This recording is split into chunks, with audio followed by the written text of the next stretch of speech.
ইসলামী দল, ইসলামের নামে যারা গণতন্ত্র করছেন, প্লিজ আপনারা আপনাদের দলের নাম থেকে ইসলামী এই শব্দটি কেটে দিন। বিএনপিরা যেমন রাজনীতি করে, আওয়ামী লীগরা যেমন রাজনীতি করে, জাতীয় পার্টিরা যেমন রাজনীতি করে, এত সব থাকলে ওই হেদের মতো গিয়ে করেন। দিন কায়েমের দায়িত্ব আমরা কিছু আলেমের হাতে দিয়ে দিলাম, কিছু দলের হাতে দিয়ে দিলাম। অমুক দল দিন কায়েমের ওয়াজ করুক। তাই বাংলাদেশে একটি ভুল ট্রেন্ড চালু হয়েছে, ভুল চিন্তা ঢুকেছে। যখনই কোনো আলেম দিন কায়েমের ওয়াজ করে তখন দলের নাম নেয়া লাগে না, পাবলিক নিজে বুঝালায় উনি মনে অমুক দল করে। কি আমার সাথে কি আপনারা দ্বিমত? দিন কায়েমের ওয়াজ শুনলে পাবলিক রাস্তা দিয়ে হাঁটতে হাঁটতে যদি শোনে তাও কয়ে লাই যে হুজুর মনে হয় অমুক। অদস্ত এতে প্রমাণিত হয়ে গেল ওই দল ছাড়া দিন কায়েমের ওয়াজ করে এমন দল কম, যার কারণে তো 53 বছরে দিন কায়েমের কাছাকাছি আমরা যাইতে পারি নাই। যদি আলেমরা একমত হয়ে যায় তাহলে জালেমরা পালাবে, এবারই আল্লাহর জমিনে দিন কায়েম হয়ে যাবে। এটা এবারই সম্ভব। আজকের এই মাহফিলে এমন পীর সাহেবের মুরিদ এখানে আছেন, আপনার পীরের কাছে আপনি 10 বছর 20 বছর ধরে মুরিদ তালিম নিচ্ছেন। আমার ওয়াজ শোনার পরে আপনার কাছে মনে হচ্ছে আবুল কালাম আজাদ দিন কায়েমের এত গুরুত্ব দিয়ে ওয়াজ করতেছে, কই আমার হুজুর তো এই কথা জীবনে একদিনও কয় নাই। দিন কায়েমের ওয়াজ করে না এমন পীর বাংলাদেশে আছে না নাই? আবুল কালাম আজাদ বাশার দিন কায়েম ফরজ, এটা আল্লাহর অর্ডার, সব নবীর দায়িত্ব। এত গুরুত্ব দিল কই আমাদের খতিব সাহেব 30 বছর আমাদের মসজিদে জুমা পড়ায়, উনি তো কোনোদিন আয়াতের ওয়াজ করলো না, জীবনে কোনোদিন দিন কায়েমের ওয়াজ করে নাই, এমন খতিব আছে না নাই? বরং এই সংখ্যাটাই তো সমাজে বেশি।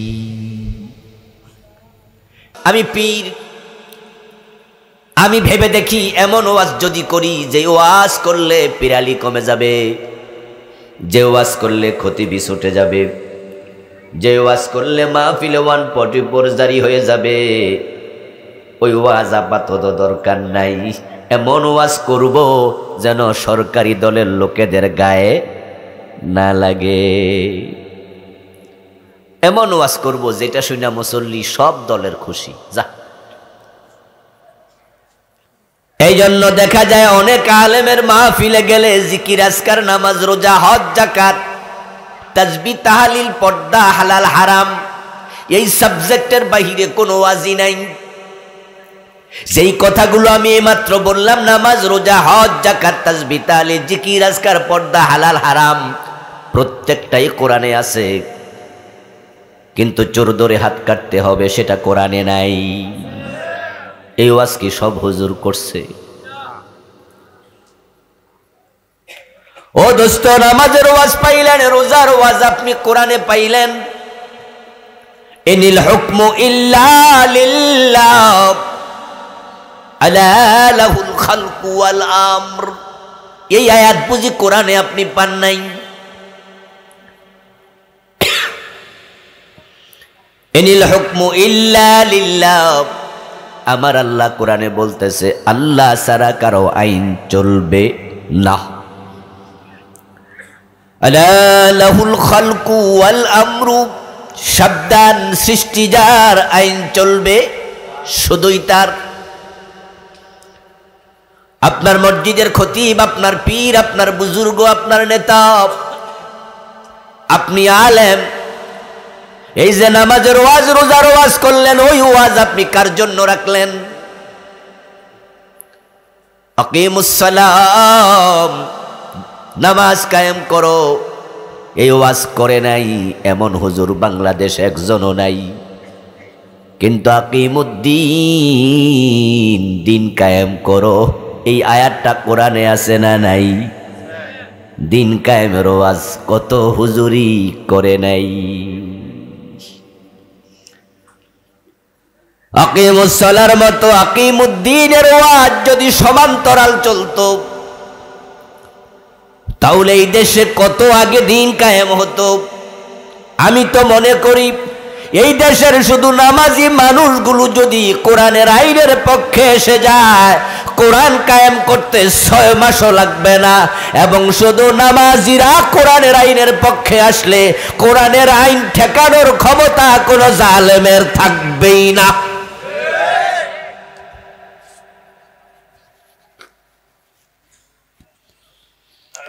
নামাজিরা তো দূরের কথা, এই দেশের হাজার হাজার আলেম ওলামা পীর বুজুর্গ পর্যন্ত কোরআনের আইনের কথাই বলে না,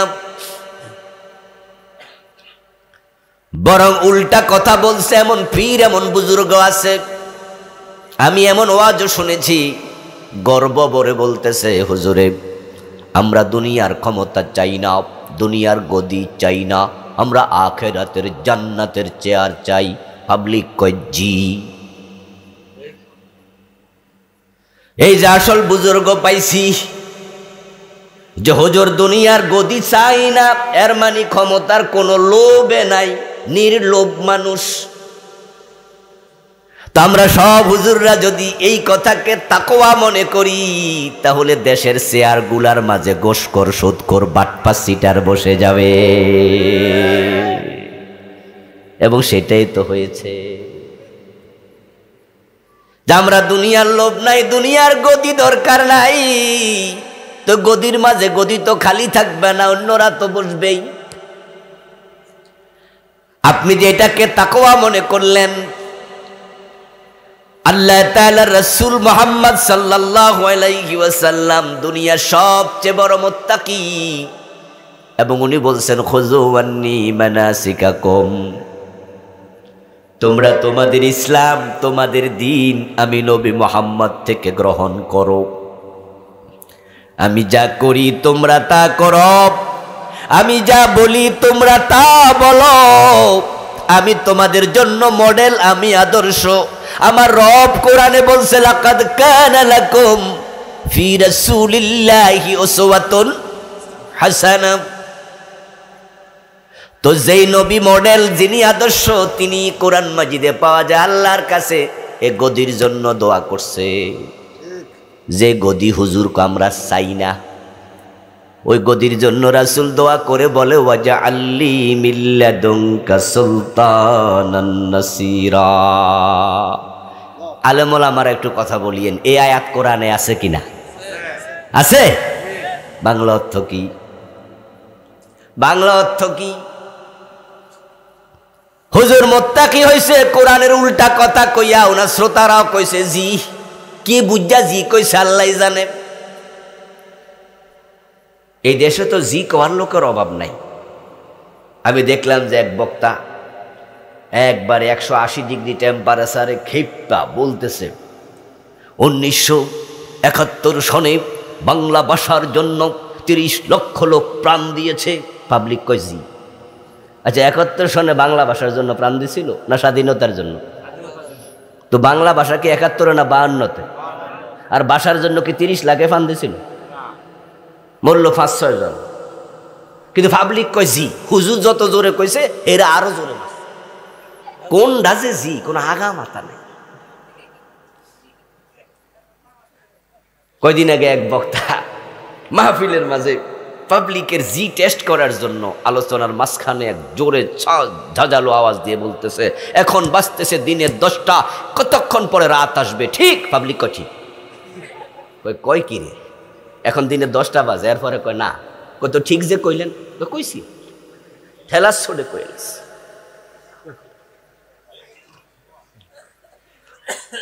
আমার প্রিয় ভাইরা, হক কথার পক্ষে থাকবেন, অন্যায়ের বিপক্ষে কথা বলবেন। সব কথাই ঠিক বলা উচিত না। এই ঠিক মোটামুটি ঠিক আছে, এটা যেন ঠিক থাকে আর কি। আমার প্রিয় বন্ধু শুনুন তো, রাসূল যদি আল্লাহর কাছে ক্ষমতার জন্য দোয়া করে এবং সেটা কোরআনের আয়াত আল্লাহ রাসূলকে শিখাইছে, তাও হিজরতের পথে মক্কায় ক্ষমতায় ছিল আবু জেহেল, আবু লাহাব। তাদের সংসদ ভবনের নাম ছিল দারুন নাদওয়া। ওখানে বসে তারা কোরআনের বিরুদ্ধে আইন পাশ করত। যেমন আমাদের বাংলাদেশের সংসদ, আমাদের সংসদ ভবনে বসে বিভিন্ন আইন পাশ হয়। মক্কায় একটা সংসদ ছিল, সেটার নাম ছিল দারুন নাদওয়া। সেখানে তারা আইন পাশ করেছিল, ওয়াকালাল্লাযীনা কাফারু লা তাসমাউ লিহাদাল কুরআনি ওয়ালগাউ ফীহি লাআল্লাকুম তাগলিবুন। নাউযুবিল্লাহ পড়েন, এটা নাউযুবিল্লাহর আয়াত। সবাই আয়াত কি সুবহানাল্লাহর আয়াত না? কাফেররা সিদ্ধান্ত নিয়েছে মুহাম্মদ যেখানে কোরআন পড়বে, কোরআন শুনতে যেও না।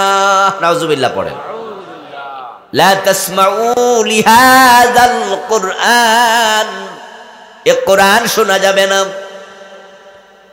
ওয়ালগাউ ফী, তাদের দ্বিতীয় সিদ্ধান্ত হলো যেখানে কোরআন পড়ে সেখানে গন্ডগোল লাগাইয়া দিও। মক্কার সংসদে উল্টা পাল্টা আইন পাশ হয়, কোরআনের পক্ষে পাশ হয় না। আবার রাসূল 13টা বছর কোরআনের দাওয়াত মক্কায় দিলেন, কিন্তু কোরআনের বিজয় করতে পারলেন না। আল্লাহর ইশারায় তিনি হিজরত করে মদিনায় রওনা দিলেন। পথিমধ্যে তিনি ভাবছেন, আচ্ছা মদিনায় যাওয়ার পরে যদি দেখি মদিনার সংসদে আরেক আবু জেহেল বসে আছে, সেখানেও আমাকে কোরআন নিয়ে ঢুকতে দেয় না, তাহলে চোর ধরে হাত কাটো, ডাকাত ধরে শুলে দাও, সালাত কায়েম করো, জাকাত আদায় করো। এই বিধানগুলো আমি কেমনে জমিনে কায়েম করব যদি সেখানে আইনের ঘরে আইন পাশ করাতে না পারি? আমার রাসূল ভাবছেন হিজরত করে তাহলে লাভটা কি? মানুষের অন্তরের খবর সবচেয়ে বেশি কে জানে? আল্লাহ তাআলা তখনই আয়াত নাজিল করলেন, জিবরিলকে পাঠালেন, ওয়াকুর রাব্বি আদখিলনি মুদখালা সিদকিন ওয়া আখরিজনি মুখরাজা সিদকিন ওয়াজআলনি মিন লাদুনকা সুলতানান নাসীরা। ও নবীজি আমার, মন খারাপ করবেন না। আপনি কোথায় যাবেন, কোথায় থাকবেন, কি খাবেন, কোনো নিশ্চয়তা নাই। দিনহীন বেশে আপনি হিজরত করছেন, গুহার মাঝে 3 দিন লুকায়া ছিলেন। রাস্তার মাঝে মানুষের বকরির দুধ অনুমতি নিয়া দহন করে কোন রকম খাইয়া পেট বাঁচাইছেন, জান বাঁচাইছেন। সাথে এক্সট্রা কোনো কাপড় নাই, চেঞ্জ করে পরবেন। মদিনায় গিয়ে কার বাড়িতে থাকবেন জানেন না।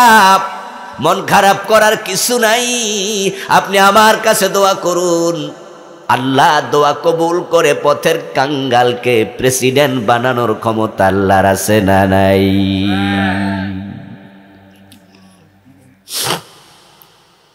আপনি বলুন, ওয়াজআলনি, হে আল্লাহ আমাকে দেও, মিল্লাদুনকা, তোমার পক্ষ থেকে, সুলতানান নাসীরা, সাহায্যকারী রাষ্ট্র ক্ষমতা। আপনি আমার কাছে রাষ্ট্র ক্ষমতা চান, সুলতান চান, সালতানাত, আপনি রাষ্ট্র ক্ষমতা চান। তো পীর সাহেব করলো যে আমরা রাষ্ট্র ক্ষমতা চাই না, ক্ষমতা চাই না, গদি চাই না, আমরা আখেরাতে চাই, দুনিয়ায় লাগবো না। উনার এই কথাটা কোরআনের আয়াতের পক্ষে না বিপক্ষে? তো উনি কইল কি, কিসের সুবহানাল্লাহ কয় পাবলিক? এই ফিরকে মোত্তাকি বলে কেন?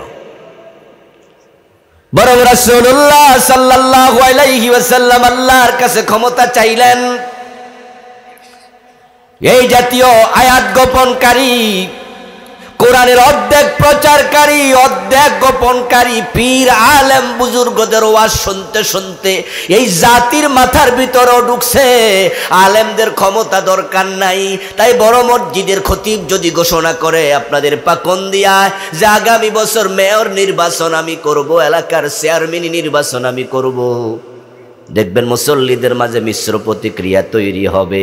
উনার পক্ষের অনেক মুসল্লি, ভালোবাসার মুসল্লিও বলবে, হুজুর আমনের জন্য এটা মানায় না। বলবো হুজুরে চেয়ারম্যান হইবে না আমনে? হুজুর কি যে কোন, এটি তো বাটফা সিটারের কাজ। আপনি হুজুর মানুষ, এসবে আপনি যাইয়েন না হুজুর। এলাকার কিছু লোক পক্ষে থাকবে, বাকি অনেকে বলবে হুজুর দরকার নাই, সব বাদ দেন, আমনের কামি ডানা। ও দোস্ত, নবী মোহাম্মদ ক্ষমতা চায়, ওটা কোরআনের আয়াত।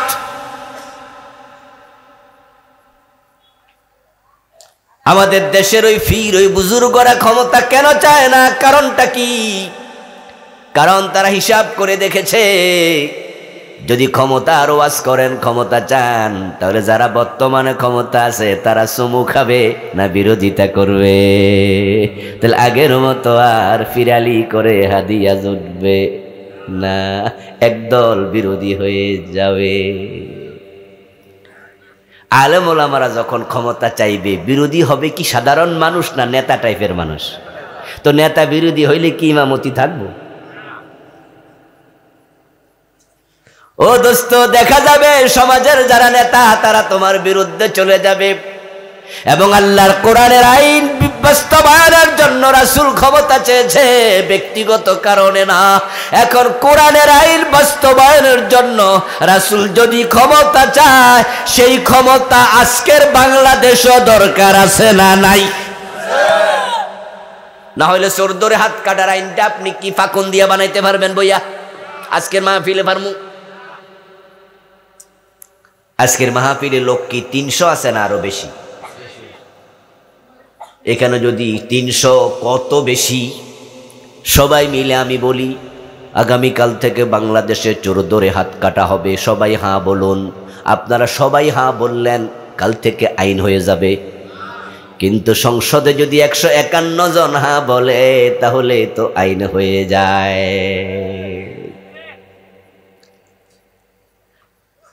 ও দোস্ত, যখন সংবিধান বানাইছে, আমার আগে মাহফুজ ভাই বলেছে, স্বাধীনতার পর 72 সনে সংবিধান লেখা হয়। এই সংবিধান এখন পর্যন্ত 17 বার পরিবর্তন হয়েছে। এই 52 বছরে 17 বার চেঞ্জ হলো।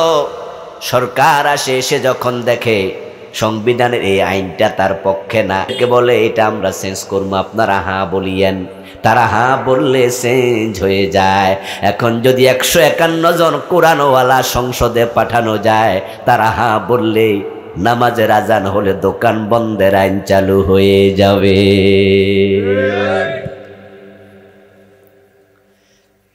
إذا نودي للصلاة من يوم الجمعة فاسعوا إلى ذكر الله وذروا البيع।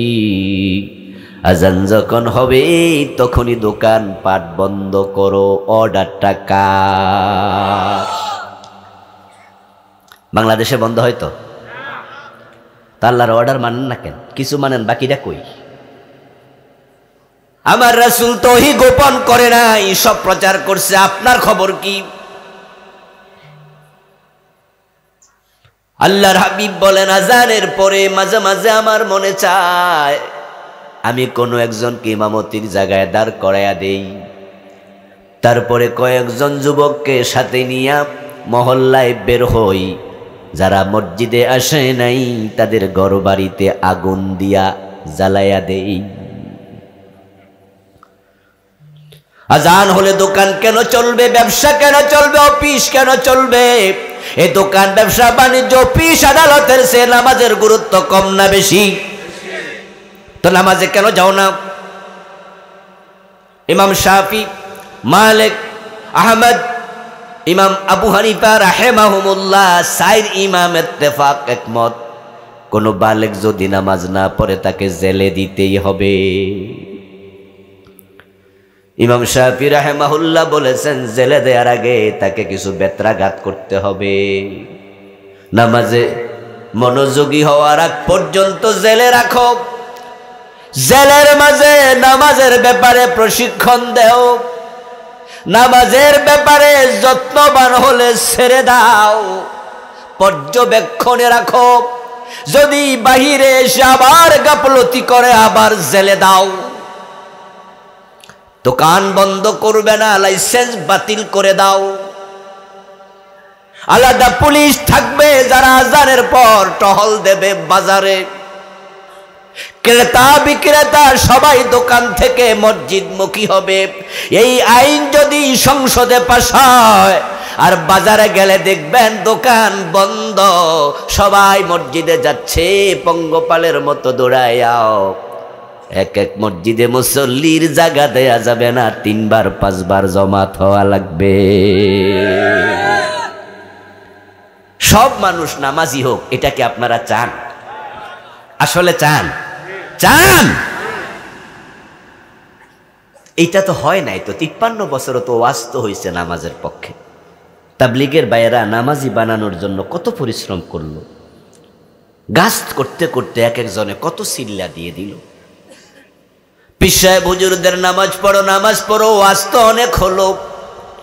বক্তা খতিব ইমাম সবাই নামাজ পড়ো বলল, কিন্তু বাজারে গেলে দেখা যায় মাগরিবের টাইমে আজানের পরে মসজিদে গেছে কয়জন আর বাজারে আছে কত হাজার। আপনারা যদি চান সব মানুষ নামাজে যাক, তাহলে কোরআনের আইনের পক্ষে আসা লাগবে। এখন কোরআনের আইন পাশ করানোর জন্য ক্ষমতা দরকার আছে না নাই? তো হুজুরদের কইল আমরা ক্ষমতা চাই না, কইলটা কি?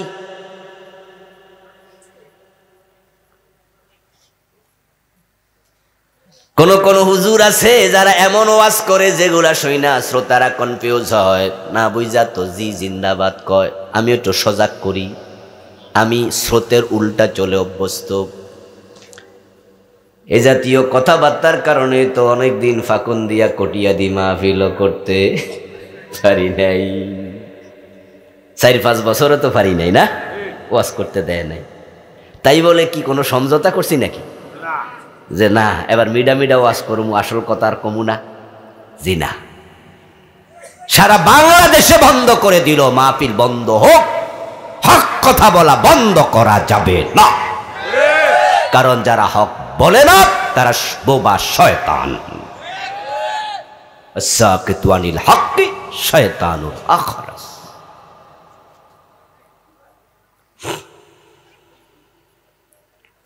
আমার দোস্ত ওয়াজ করে বলখের বাদশা ইব্রাহিম বিন আদহাম, উনি ক্ষমতায় ছিলেন, ক্ষমতা ছেড়ে জঙ্গলে চলে গেছে। জঙ্গলে যাওয়ার পর ইব্রাহিম বিন আদহাম তিনি বিশাল বড় অলি হইয়া গেছে। আস্তাগফিরুল্লাহ আস্তাগফিরুল্লাহ আস্তাগফিরুল্লাহ। কি জঘন্য ওয়াজ! হুজুর মাহফিল আইসা করতেছে, পাবলিক রে ইসলামের ক্ষমতার বিরুদ্ধে নিয়ে যাচ্ছে, তাদেরকে বুঝাচ্ছে ক্ষমতার কোনো দরকারই নাই। আমি আপনাদের প্রশ্ন করতে চাই, নবী মুহাম্মদ কি 10 বছর মদিনার প্রেসিডেন্ট ছিলেন না? তো উনি জঙ্গলে যান নাই কেন?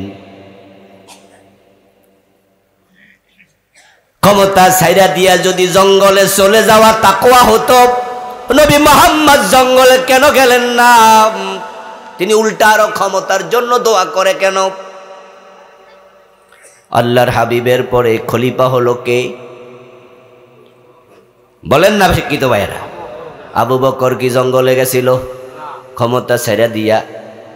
ওমর গেছিল, ওসমান গেছিল, আলী গেছিল। এরপর যখন ইয়াজিদ ক্ষমতায় মুয়াবিয়া আসলো, তখন তো হযরত আলীর সাথে মুয়াবিয়ার ক্ষমতার দ্বন্দ্ব আগে শুরু। তারপর মুয়াবিয়া রাদিয়াল্লাহু তাআলা আনহু ইমাম হাসানের সাথে দ্বন্দ্ব করলেন। তারপর তিনি ক্ষমতা তার ছেলে ইয়াজিদকে দিয়ে যখন মরে গেলেন, ওই ক্ষমতার জন্যই তো আবার দ্বন্দ্ব, যেখানে ইমাম হুসাইনকে কারবালায় কল্লা দেয়া লাগলো। তোরা কি ক্ষমতা চাইছে না জঙ্গলে চলে গেছে? তো হুজুর জঙ্গলে যায় না কেন? হুজুর যে মাঠে বইয়া রয়েছে, যে হুজুর ইব্রাহিম বিন আদহামের কাহিনী শোনাচ্ছে, উনি তো জঙ্গলে গেল না। আবু বকর তো গেল না, ওমর তো গেল না। ইসলাম আমাদেরকে যেটা শিখায়নি, কোথাকার কোন ইব্রাহিম বিন আদহাম? উনি কি আমাদের আদর্শ? উনি সাহাবী। ইসলাম কার থেকে শিখবেন আপনি? নবী সাহাবী থেকে না অন্য মানুষ থেকে? অন্য মানুষের কথার কি দাম আছে? হুম রিজাল না হানু রিজাল। আল্লাহর নবী এবং সাহাবীদের আদর্শ, ইসলাম সেখানে শেষ। এবং রাসূলুল্লাহ সাল্লাল্লাহু আলাইহি ওয়াসাল্লামের সাথে কোন সাহাবীর কথার যদি কখনো অমিল পাওয়া যায়, সাহাবীর কথাও গ্রহণ করা যাবে না। যেমন আবু যর গিফারি রাদিয়াল্লাহু তাআলা আনহু একজন সাহাবী ছিলেন, বড় মুত্তাকি বুজুর্গ মানুষ। তিনি বলে বেড়াতেন সম্পদ সঞ্চয় করা হারাম। এবং তিনি ওসমান রাদিয়াল্লাহু তাআলা আনহুর বিরুদ্ধে বিভিন্ন জায়গায় বিভিন্ন কথা বলতেন। ওসমান ধনী মানুষ, আর যারা সম্পদ সঞ্চয় করে তারা জাহান্নামী।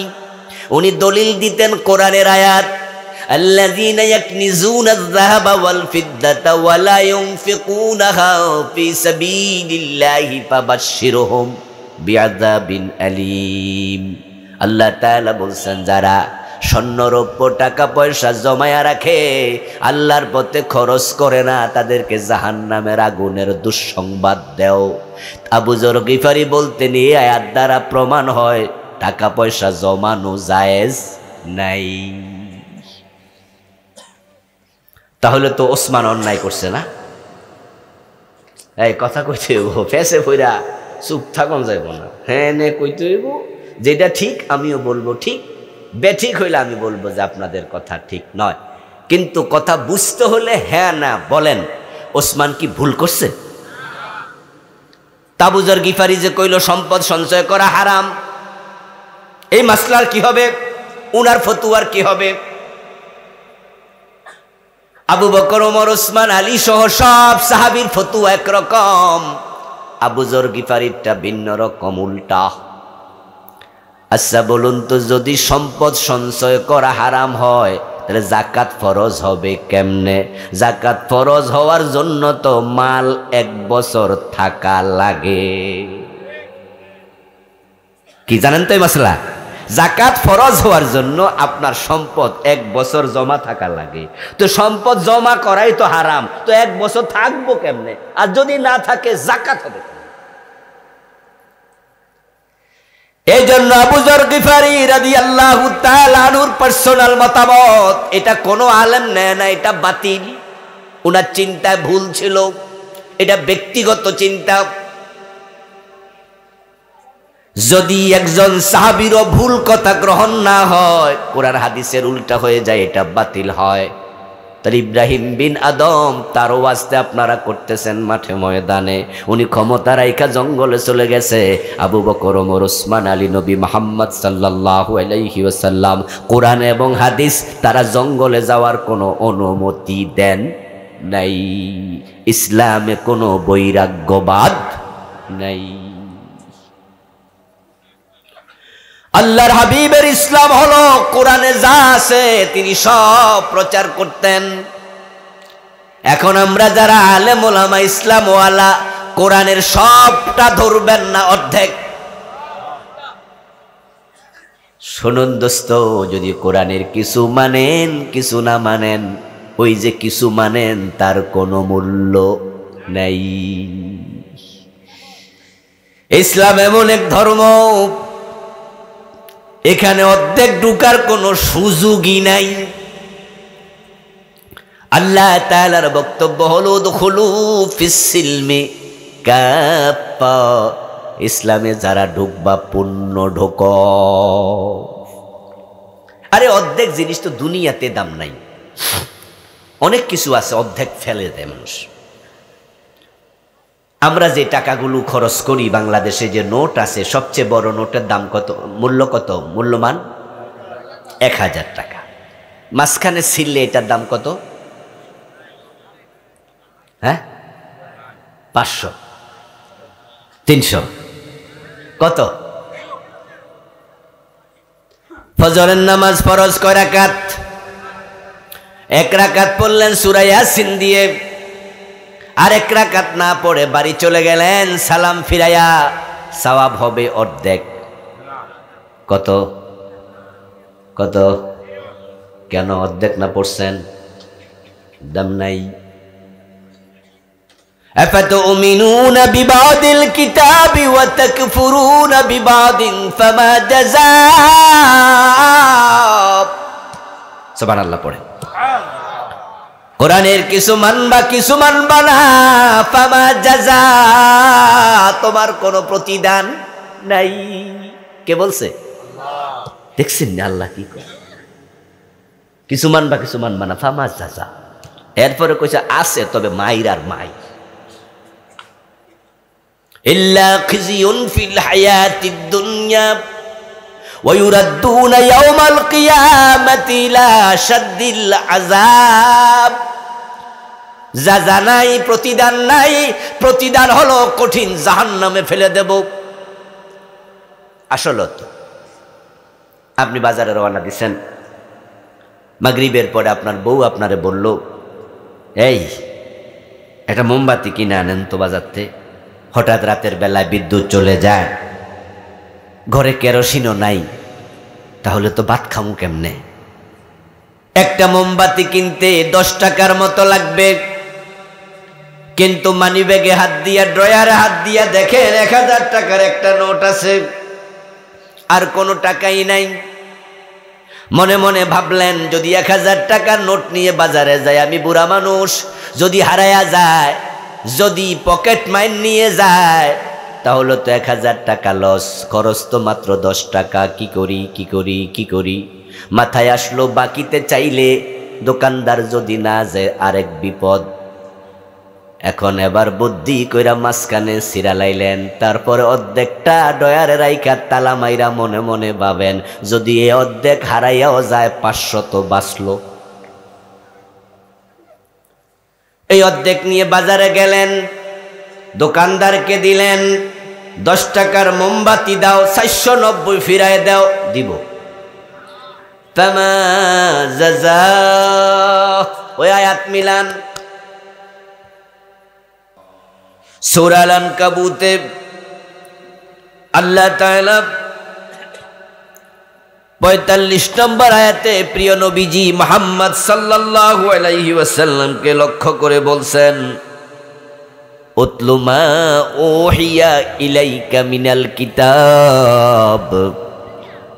ও প্রিয় নবীজি, আপনার কাছে কোরআন থেকে, এই কিতাব থেকে যা নাজিল হয় ওহী হিসাবে আপনি সেটা তেলাওয়াত করুন,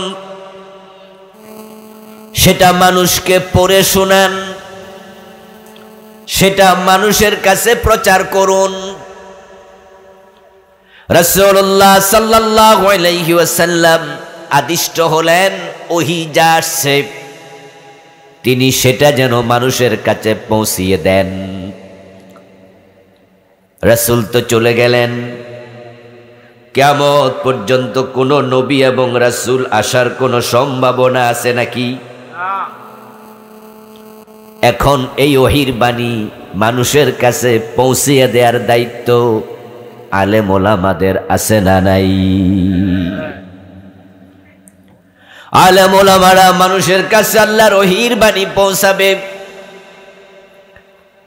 আল্লাহর হাবিব যখন মানুষের কাছে দাওয়াত দিলেন, মেসেজ পৌঁছালেন, ওই মেসেজ পৌঁছানোর সময় আল্লাহর ওহীর সাথে নিজে বানাইয়াম নিজেও কিছু মেসেজ মন মতো ঢুকালেন, নাকি ওহীর হেফাজত করেছেন?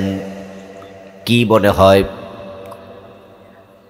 রাসূল নিজে বানাইয়া কিছু বলছে? এখন আমরা আলেম ওলামারা রাসূলের রেখে যাওয়া সে দায়িত্ব আদায় যখন করব, আমরাও নিজেরা কিছু বানাইয়া বলবো, নাকি ওহীর হেফাজত করব?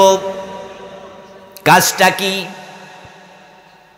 যদি আপনি হন নবীর ওয়ারিস, তাহলে নবী করেছে যাহা আপনি করবেন তাহা।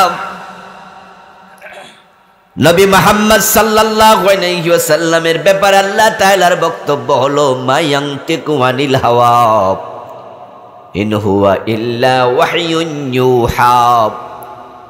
আমার নবী বানায়া কোনো কথা বলে নাই, যা বলেছেন সব আমার পাঠানো ওহী। রাসূলুল্লাহ সাল্লাল্লাহু আলাইহি ওয়াসাল্লাম নিজ থেকে বানিয়ে কোনো কথাই বলতেন না। মক্কার মুশরিকদের মাঝে যারা শিক্ষিত ছিল, নাজরানের খ্রিস্টানদের মাঝে যারা শিক্ষিত ছিল, ইয়াসরাবের ইহুদিদের মাঝে যারা শিক্ষিত ছিল, তাদের পণ্ডিতেরা মাঝে মাঝে রাসূলুল্লাহর কাছে এসে বিভিন্ন প্রশ্ন করতেন। হে রাসূল, জান্নাতীদের প্রথম খাবার কি হবে বলুন? হে রাসূল, আপনি যদি নবী হন তাহলে বলুন তো ছেলে এবং মেয়ে কেন হয়? আল্লাহর হাবিবকে আটকানোর জন্য মেরাজের পরে এক কাফের প্রশ্ন করেছিল, যদি গত রাতে আপনি মসজিদে আকসায় যান তাহলে মসজিদে আকসার দরজা এবং জানালার সংখ্যা কত? আমার রাসূলকে তারা যখন বিভিন্ন প্রশ্ন করত, যে প্রশ্নের উত্তরগুলো রাসূল জানতেন সেগুলো তিনি দিতেন, যেগুলো উনার জানা ছিল না সেখানে বানায়া গোজামিল দিয়ে বলে দিতেন, নাকি ওহির জন্য অপেক্ষা করতেন? রাসূল গোজামিল দিতেন, আন্দাজে বলে দিতেন, বানায়া চালায়া দিতেন। তিনি ওহির ভিত্তিতে বলতেন, মা ইয়ানতিকু আনিল হাওয়া ইন হুয়া ইল্লা ওয়াহয়ুন ইউহা। ওহির বাহিরে যদি তিনি বলেন তাহলে রেজাল্ট কি হতো? এই মাইকের আওয়াজ বাড়াই দাও। আল্লাহ তাআলা বলছেন, ওয়ালাউ তাকাব্বালা আলাইনা বা'দাল আকাবিল লাআখাযনা মিনহু বিল ইয়ামিন সুম্মা লাকাতানা মিনহুল ওয়াতিন। যদি আমার নবী নিজে বানায়া ওহির সাথে মন মতো কোনো কথা তিনি ঢুকাইয়া দিতেন, আমি আল্লাহর নামে চালাইয়া দিতেন, লাখাযনা বিনহু বিল ইয়ামিন, আমি তাকে ডান হাত দিয়ে চেপে ধরতাম, সুম্মা লাকাতানা মিনহুল ওয়াতিন, তারপর তার কণ্ঠনালী আমি ছিঁড়ে নিয়ে যেতাম। কি শক্ত কথা, কি কঠিন কথা! আমার নবী যদি আমার নামে কোনো কথা নিজে বানায়া মন গড়া চালাইয়া দিত, তাহলে আমি তার গ্রীবা রাখতাম না, কেটে নিয়ে যেতাম।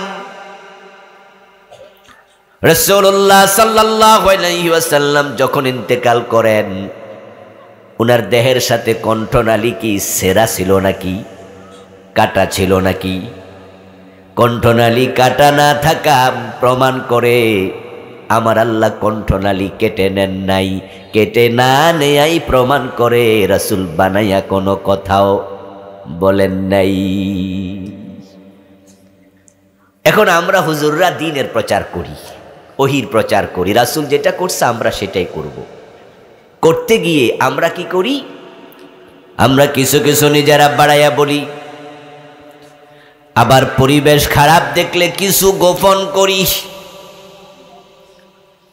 রাসূলুল্লাহ বাড়াইয়া যেমন বলেন নাই, আল্লাহর কিতাবের একটা শব্দ তিনি গোপন করেন নাই, সব বলেছেন।